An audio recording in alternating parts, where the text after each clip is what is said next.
Welcome to the Stretch to Go podcast. My name is Ian Ray, your host today, and I have a special guest by the name of Brooke McPoyle from Musical Breathwork. Brooke happens to be the founder of Musical Breathwork. She's also a former NCAA Division I golfer for Florida Atlantic University. She's a professionally trained singer, recording artist, and voice coach. She's also the co-founder of a natural health center, Pure Life. She's an artist, muralist, and art teacher with focus on colors and geometry. She's also a researcher in fascia, breath mechanics, brainwave optimization, and somatics. Basically, she is leading the way in her field of fascia and breath work, and it's so intriguing that I brought her onto this podcast because, as you know, with Stretch to Go podcast, we emphasize the importance of fascia and how it plays a critical role in our bodies, in our souls. And this perspective, I believe people can learn more and maybe implement this in their life, and what Brooke has to offer in her perspective of how she got into fascia work. So, Brooke, welcome to the Stretch to Go podcast. To be here, Ian. Thanks for having me on. Yes, I'm so pleased. We want to dive in, kind of give us a story of how you got into doing fascia work. You were a golfer, you're a singer. But how did fascia come into play? I have had one of those bodies that has been a little cranky since I was a kid. So my tonsils have been swollen since I was 3. I had a little bit of an issue with my foot when I was born. My right foot was kind of caved in, so I had to wear orthotics. That left me with a hip click that I've had since I could walk. So after playing college athletics, and I was pretty elite in that field, and I can still hit the ball a mile for my size. I'm 5 foot and I can still hit the ball at 275 now. So I really learned as a golfer the ground force reaction, that ability to create leverage from the upper body to the lower body. And as an athlete, it made me train way more acrobatically than my competition, because some of the women I were playing against were 6 foot tall. They had a swing arc that was 2.5 feet longer than mine. And in order to generate club head speed, I needed to really understand something called like ground force reaction. So I got very into the physics of lower body and upper body momentum. I was able to work with, because my dad's a great player, I was able to work with this inventor who really broke down the physics of that for me.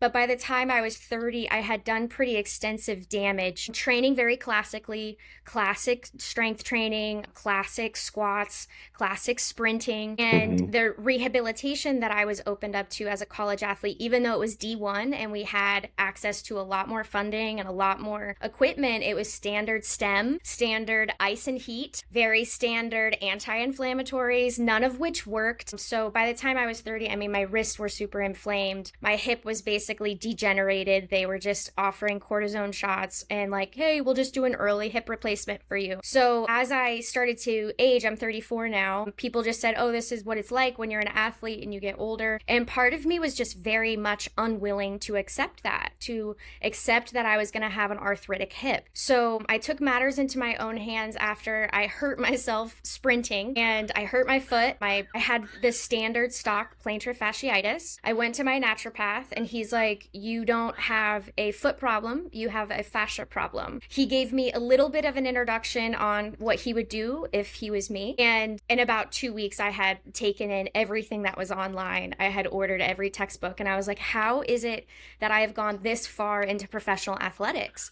And I have literally never heard about training the spring-loaded rubber band content within the body. So when I saw the spiral line, which is that vertical fascia band that double helixes around the body, I realized that is what's generating torque as an golfer. So as I studied the major vertical fascia bands, as I was repairing myself, because I could feel the asymmetry, because golf is so it's one direction.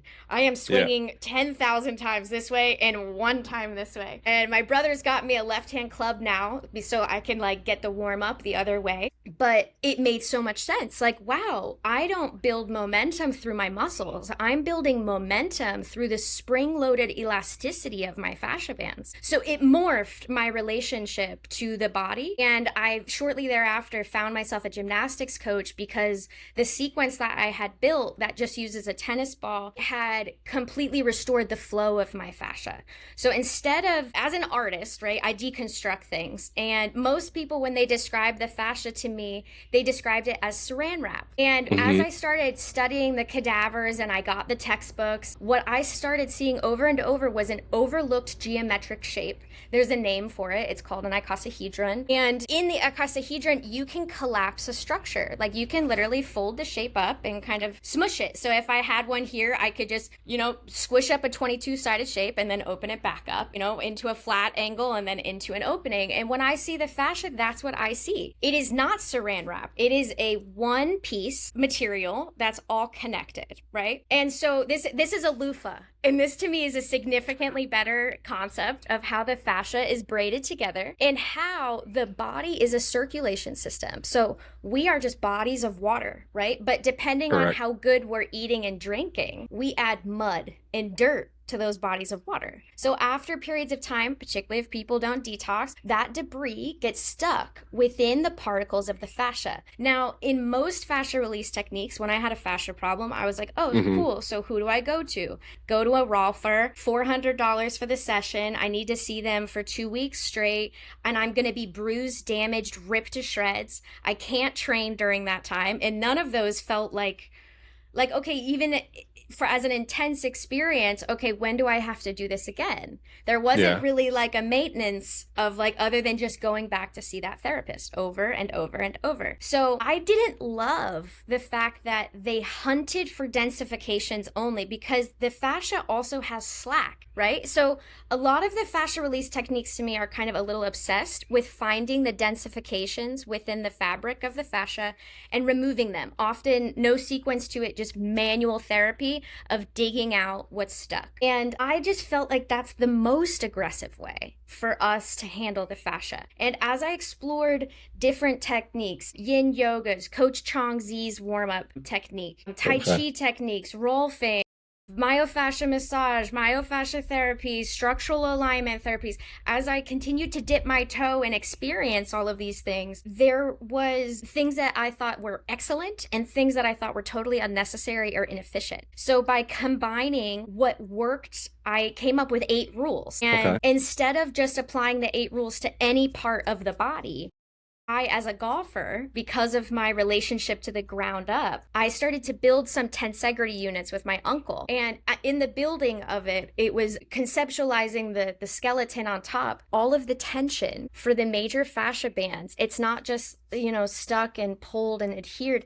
There's really a sequence from it being ground up. I can release the whole spine. If the lower body has asymmetrical tension, you are going to recreate that asymmetry up above, because the brain needs balance. And I had an opportunity for 3 years. Me and my ex-husband, we opened a natural health clinic down here, and it was based on education. We had a huge community. It was a really cool experience. And in that health center, he was an upper cervical chiropractor, which is really top-down approach. So for 3 years, I educated people about nervous system, how the body heals from inside, looking at the structure of the body from where the skull and the spine meet.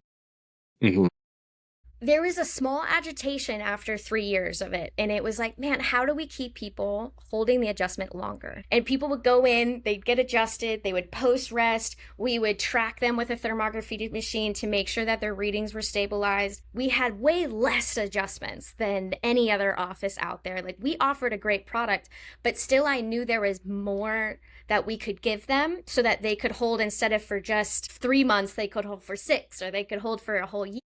And it was the feet. Like, every time they come in, they get adjusted, then they're walking out the door, and I'm seeing them put their high heels back on. Or I'm seeing them smash their toes and then walking on the outside. So it was, I really feel like I came into building my sequence because of the combination of golf, because of the combination of running a chiropractic facility, for an upper cervical chiropractic facility for 3 years, and kind of just turning it upside down. And it works so good for me. When my hip click went away, I knew that I was onto something. I knew that I had restabilized my lower body in a way that I had never successfully done. So it's been a great joy to bring something that's worked for so many and that doesn't make them depend on me. I think that's a real big advantage, even for any therapist. If your client can hold the work that you're doing better between your sessions with them, the faster the progress can be, and the more clients you can see every year, the more help we can truly be. That is true. I believe I agree with that because if they are constantly coming in, it's either the work that you're doing, like I said, is not sustainable long term, or even they're not doing it correctly, or even doing maintenance. Like my goal as a fascia stretch therapist is, to educate them as well into fascia and how it plays an important role. But I don't want to see them forever. I want to either heal their body or help them to that their lifestyle is really the change. It's not me. It's what are you doing from the time I'm, offering my service till you come back. And it makes a huge role, I believe, with, the type of, I'm excited to hear what you're going to share about how this breath work. And that's a big key, I think, that's missing in fascia is the breath, because I'm a nasal breather. Sometimes I'm a nasal breather. Sometimes I'm a mouth breather. But that's another thing I'm interested to hear, because that's something that's, I believe, a lot more people are talking about is breath work. And that's going to be the next thing in health and wellness, is how the breath helps with athletic performance, with sleep, especially. That's something with, people are going to be looking into as well with fascia. So tell me, with musical breathwork, how did that? What's the name behind it? What's the mission? My mission is to make people mighty, and mightiness, in my opinion, is well embodied in the very tribal aspect of like shouting your clan's chant, pounding your chest in the forest, and feeling like anything in the world can hear you. You're singing to the stars, you're singing to the sky. I'm here to remind people that we have the power inside of them, inside of ourselves. Like, this is all we need. We don't need another doctor. We don't need another government and religion to tell us what to do. We need to come back to the heart. We need to come back to our rhythms. And a lot of what I teach, a lot of breath work out there has different goals. A lot are focused on trauma release through DMT. It's a hyperventilation style through the mouth, and they're trying to use the breath as a drug for their own reasons. My goal, and this is because I've been a singer since I was a kid, I was classically trained at 12, so I was taught the breath very young. And I look at a lot of people and I feel for them, because when you do mouth breathe, you are depriving the frontal lobe of a subtle vibration that happens when we inhale through the nose and all of the cilia fibers move. Then we're also, when we're mouth breathing, we're bypassing the purifying, temperature regulating, and humidifying aspect of the nasal glands, and we are filling our lungs up with particles and debris. So when we learn and we restore proper breath function, so much happens within the body. Just like to cover it for short, the first thing that we do in my Mighty Breath course is we detox the lung field. Now we have to breathe a little bit hyperventilated, a little bit elevated, but we only go for 90 seconds. That's because at 2 minutes we start to stress we stress our nervous system out. So the breath rate, right? As we inhale through the nose, we are going to reactivate all of the dead cilia fibers. So everything, all of these little hairs that have been laying down, or maybe the mucus got locked over. During COVID, a lot of people have like crystallized little tissues. So the first thing we have to do is create flow inside of the entire nasal structure, which comes all the way up here to the eyebrows, all the way out here. So just getting people reestablished with the shape of air and how it moves through the skull. Then the tongue position, realizing that the nasal glands in the mouth are separated, right, by a hard palate, which is a little bone structure, and a soft palate. The soft palate, right, is to me way more important than tongue position. Most people in yoga say, put your tongue behind your teeth. That's so much of an easy cueing. It's so not the truth. The real thing we're looking for is to slow motion swallow the tongue and hold the back third of the tongue against the soft palate. That position there creates a valve. It actually pulls down the back of the soft palate, allowing the nasal glands to drain a little bit, also kind of creating more room and space around the adenoids. So the first part of our lymphatic system, right, that gets hit with the outside world is the adenoids and the tonsils. These work together in unison to keep our lung tissue safe. Now, often they are taking these out of children. When we were kids, they were taking these out of children. So most people don't, like, not most people, but there's a large percentage of people growing up without either of these two sites. So I feel like telling people often, if you wake up with that postnasal drip, that's your adenoids telling you that they're inflamed. In order to help your adenoids, we can do a few things. Gargling with warm salt water Costs nothing. Okay. Gargling with a little bit of hydrogen peroxide, like 3%, dilute it if you need to. You can gargle with a little bit of apple cider vinegar. Anything that we can do to help keep these glands clean. Some people Mm, like to do a colloidal silver little nasal spray up the nose. I'm not super huge on fluids through the nose unless you absolutely need them. Like I like a little diffuser with a couple essential oils in it, sure. more than just shoving fluids up the nose.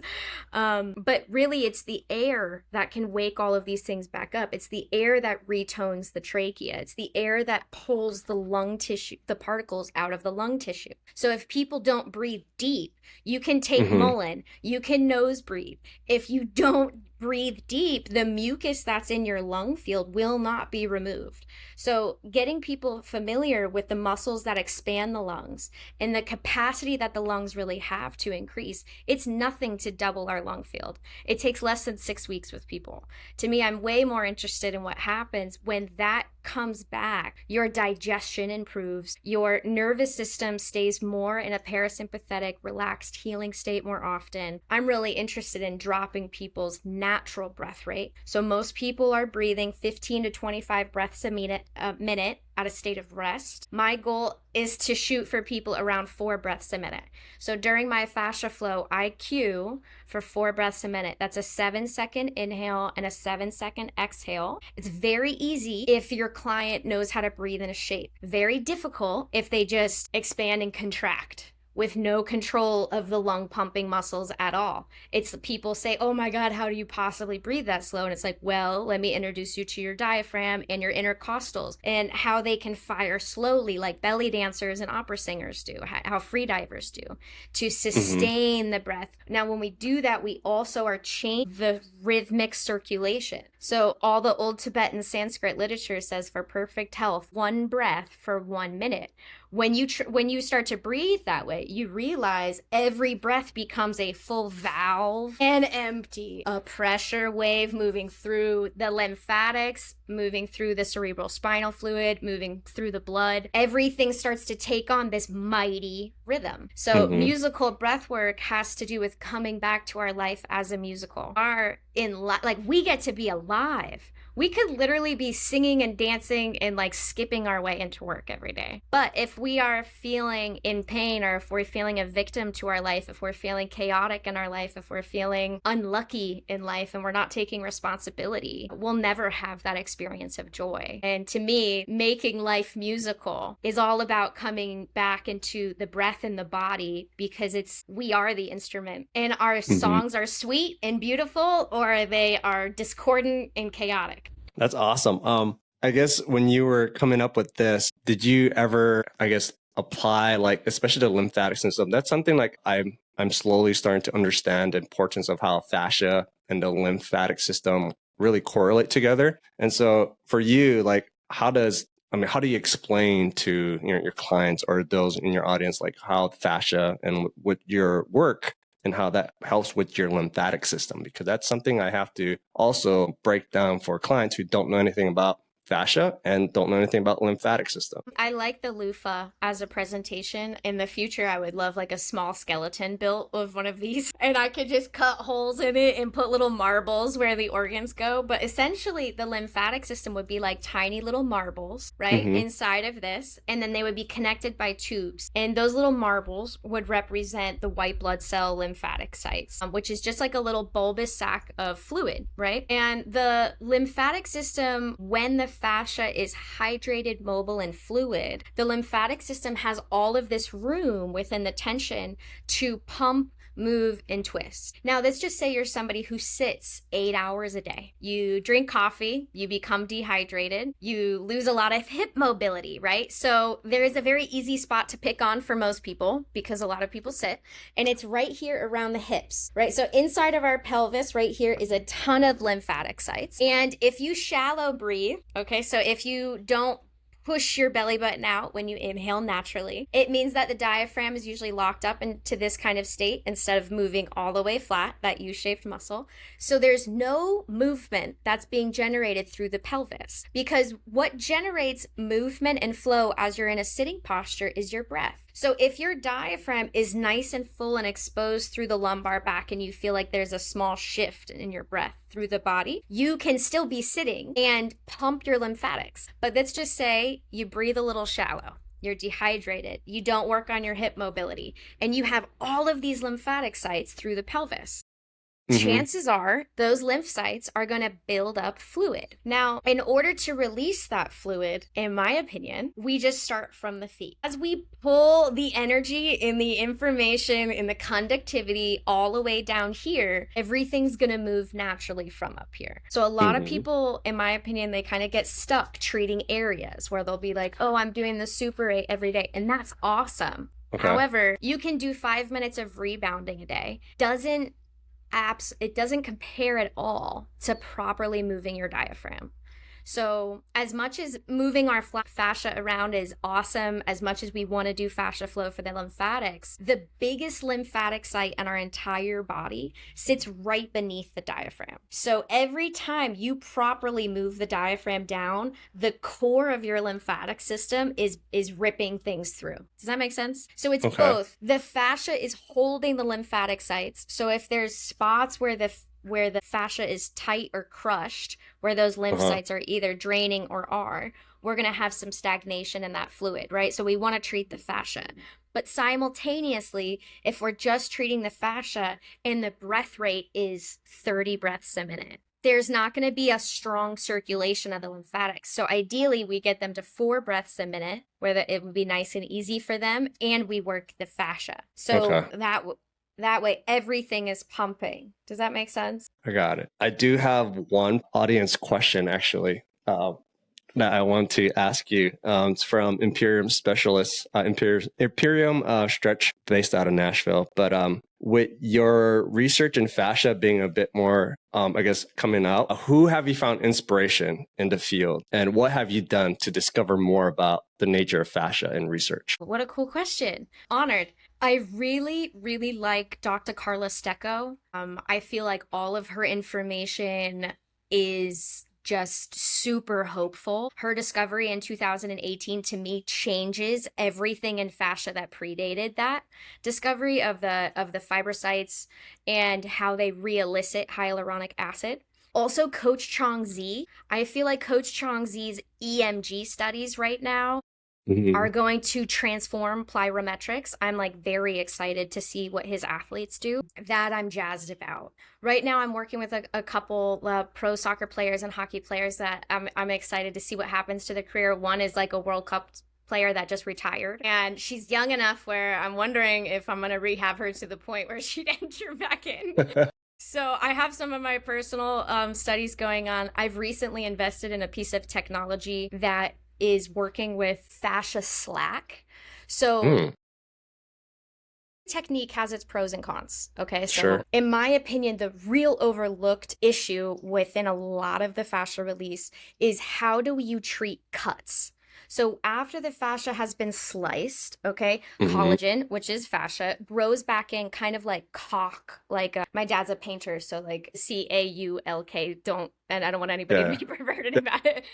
As we're bleeding out, the body fills it in with this like easy to make collagen cell. And then as the nerve tissues grow back through and refire, the body turns on the fibroblast, which takes out that scar tissue, and then it regrows the new tissue. So there's this ebb and flow as our body recovers. Now, if we are doing fascia release and we're treating the densifications, right? In my opinion, there's a heavy duty vocabulary around densifications and taking care of the ones that are creating more issues and allowing the tinier ones to kind of heal up. So like in my technique, there's a little bit of a sequence where we warm it up, we make sure that we're hydrated, and then we define which ones are the most severe. And that's like how most fascia release does it. It's like you're finding densifications, removing them. But when there's a slice, how do we tell the nerves to refire without damaging or creating inflammation. And this piece of tech, along with some old school Chinese medicine, where you're just basically creating conductive piezoelectric movement.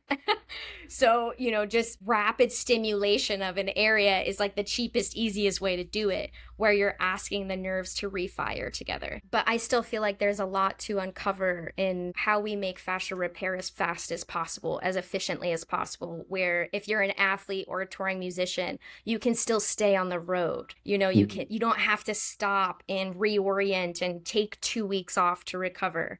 You can stay in the flow. I'm just so curious because there's a lot of passion behind what you're sharing and what your knowledge. But was there a specific personal life experience that made you become so passionate about what you're doing? I actually deal with a lot more pain than I ever expose online. I have a cervical fusion in my upper spine. I only have 5 vertebrae in my spine. So I am passionate because I've been dealing with so much pain since I was a kid, and finding my way out of pain makes me feel like I've kind of refound my youth at 34, because I was experiencing, arthritic symptoms since I was 12 and 13. And so I always wanted to do gymnastics. And now at 34, I can do them. I do it without fear of breaking my neck.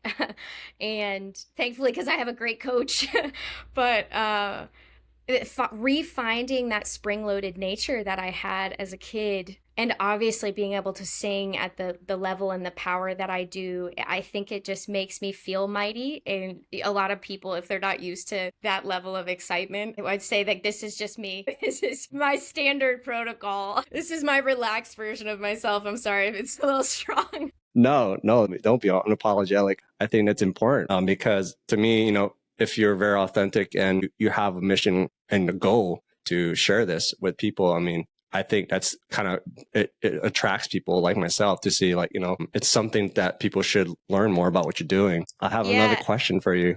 Yeah, lay it on me. So as far as the importance and power of breath when working with the fascia, how do we as fascia and body workers help spread that awareness of the importance of breath and working with fascia? What a cool question. I think it always depends on who's in front of you and who you're communicating with. But in the lowest end, like for the 8-year-old that's in front of me, let's just say you get 10 minutes with an 8-year-old, you may never see them again. What's the thing that you could leave an imprint with? Humming. Humming is a very natural way to get kids to re-stimulate their vagus nerve, to extend their exhales, to close their mouth and start to nasal breathe, to stimulate their frontal lobe, to create movement with the cerebral spinal fluid. Humming is also a way for you to direct a client who's talking a lot to become more internal and aware on a table, and guiding them through humming at low notes and high notes can actually bring them into more of an internal awareness of how frequency affects their skeleton. So, the skull itself is made up of multiple plates. When people have been breathing shallow for a long time and their spine is very compressed, just getting them on the table and teaching them how to breathe, and if they're on their tummy, trying to have them breathe so their back rises, because every time you get the diaphragm and the lumbar to move, that's when that lymphatic site is being pressed on with the diaphragm. That's when the spine is going to open up and decompress, and that's hopefully when we're going to get the skull plates to actually open and unlock. Cerebral spinal fluid moves based on the rhythm of the breath. So every time we push down at the lumbar, that's what pulls the fluid down and then pushes the fluid back up. So weak breaths don't really move the fluids within the instrument of the body enough. So 4 breaths a minute is a 7-second inhale, 7-second exhale. Most people don't feel the muscles that pump their lungs, so I try to divide it into a lower and an upper. So if you have an adult, this is an easy way to explain it. You want them to fill the belly. We obviously don't have lung tissue in the belly. It's prompting their diaphragm to drop out. When the belly's full, I tell them to keep the air there, inhale more and fill the upper chest. Now, when they exhale, empty the chest first while keeping the belly full, then empty the belly. this at least is an introduction to a shape. We have the majority of our lung tissue on the bottom half. The more oxygen and air we can keep in the lower half of the lung field, the more oxygen is going to be dumped into the bloodstream during that one breath, making each breath more optimal. Another way to train this on a client, if they're really, really bad at it or breathing in reverse, which is so unhealthy, is you can put, when they watch a Netflix, if they put a textbook on their tummy and then tell them to breathe and move the textbook each time. This is a passive way to strength train the diaphragm. It's an old opera technique. And honestly, you could throw up to like 100 pounds on there when you have someone train well, just so you know. The diaphragm's pretty infinite. You can make that sucker strong. Cool. How about this? What are some common misconceptions about the role fascia plays from modern science standpoint that you know of? Okay. Well, if we just go deep, it's going to be that it's our circulating body of light. Mm-hmm. You know, people still think that's woo-woo, but it's absolutely present.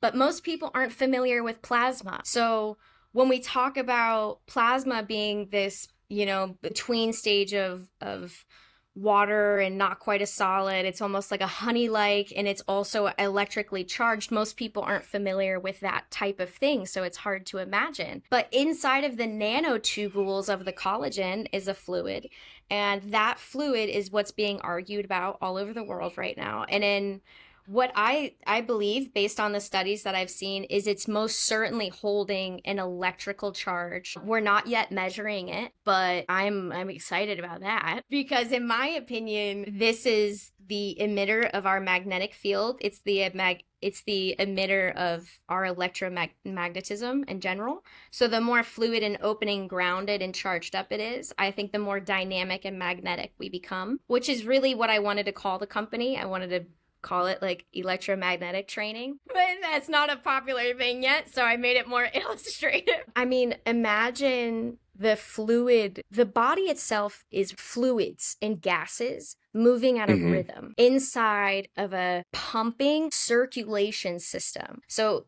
I think people understand that we're made of liquid, but that liquid is constantly recycling itself. And how clean you keep that liquid that you keep putting in your body determines the rivers, how clean these rivers that are moving within you. So it's the lymphatic cell that's in your toe 2 days from now could be your cerebral spinal fluid in the middle of your ventricles. And people don't take responsibility for how they consume, how much sugar they're consuming. When we think about, okay, are you comfortable with this building up in the canals and the rivers of your being? I think it can reframe detoxing. I think it can reframe a lot of beauty. A lot of women are focused on beauty products that are so makeup oriented, and we could become very easily infatuated, I think, with things that purify the rivers of the body, because that's what's actually going to bring us the most beauty. You know, I love like the Essene literature around when we purify the temple of the body, you know, we become the embodiment of light, because now there's no darkness in the way. Now there's no particles in the way of emitting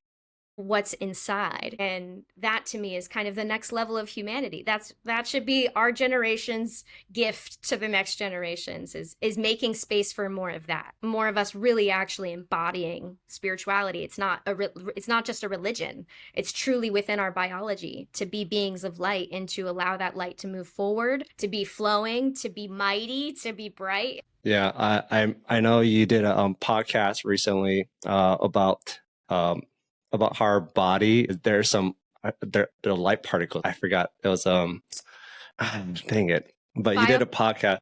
Yes, thank you. That's the one. And that I was like, oh, that's very interesting. I haven't thought about that.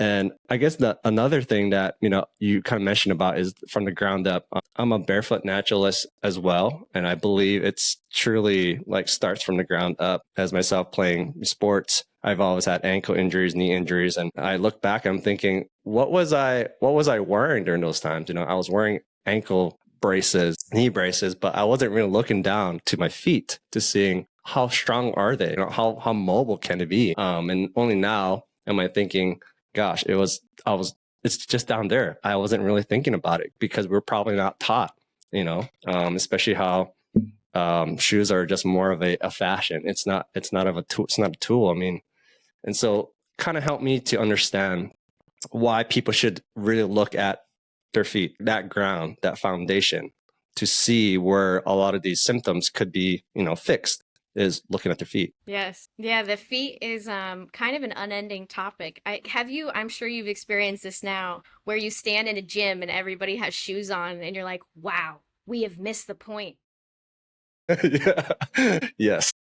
We are training only a fraction of what we actually think is important, and now I'm only barefoot at gyms that are only barefoot, and it feels good. And we're out, like now I train outside barefoot. If it's raining, we train. If it's windy, we train. And it feels like when I leave, I'm so much more charged up than I've ever been, from the fluorescent lights, from the 100 machines, from, everybody wearing shoes, breathing in recycled air. It makes me feel like we got gyms wrong. Like, even though fitness culture is 10 million times what it was 100 years ago, I feel like we still gotta tweak it a little bit. It's still not as earthing, as grounding, as recharging to our energetic structure as it can be. Even machines, those of us that train on machines, once you get past a little bit of a level, you realize, wow, there's not as much range of motion. You're training very linearly. You're training dependencies within the system. Yeah. So we keep getting better, I guess for me, closing, I love to have the audience kind of share your course that you have. I know you have a musical breathwork course that you offer online, and kind of give us a glimpse of like what, if someone is interested, what would entail, what would they be going through to work with you and whatnot. So go ahead. Yeah. So my website's musicalbreathwork.com. I have a free breath and fascia test for everybody to just go there, learn a little bit about what that is, what it looks like, and how they could calibrate themselves. So I think that's always fun, finding out what your lung capacity is and testing your toe dexterity. From there, I actually offer 3 courses. One is called a brain and breath connection, and that's very much an overview, a chronological sequence of how the breath, our heart rate, how the heart rate changes our brain waves, how our brain waves change our fascia tension. And I break down what I do in my 2 courses in a who, what, where, when, why, and how. And I love sharing that with people. It's my lowest cost offering. It's only $30. It's made for families. It's tons of slides and diagrams. I like to think that I've synthesized a lot of doctors and a lot of research into that, and people can watch it and really understand the stress loop, which is what I'm trying to break down in that. Is we don't have anxiety. We just have tight tension in our fascia, and we have an elevated breath rate. And by taking care of those 2, we can live in this new rhythm. We can live in a softer, more peaceful state more often and stay in a state of healing. My Mighty Breath course is hyper focused on all of the physiology of breathing, and it provides a couple different walkthroughs depending on how much time you have that day, 7 minutes or 10 minutes, as well as means to start to empower your natural breath rate. I'm very proud of that course. I offer it for $99. Most of my clients have doubled their breath rate in less than 6 weeks, to a point where my business partner is like, we should guarantee it. And I'm like, no, I don't want to guarantee it. I don't want to go through the refunds and people saying that they trained and they didn't. But it's very cool to see people be able to, in such a quick period of time, reset how they sleep, reset their breath rate, reset how often they're being able to drop into a state of healing. Sometimes when people get triggered, they're there all day, and it's 4 minutes. If we can for 4 minutes hold that 4 breath a minute rate, we take it to another level.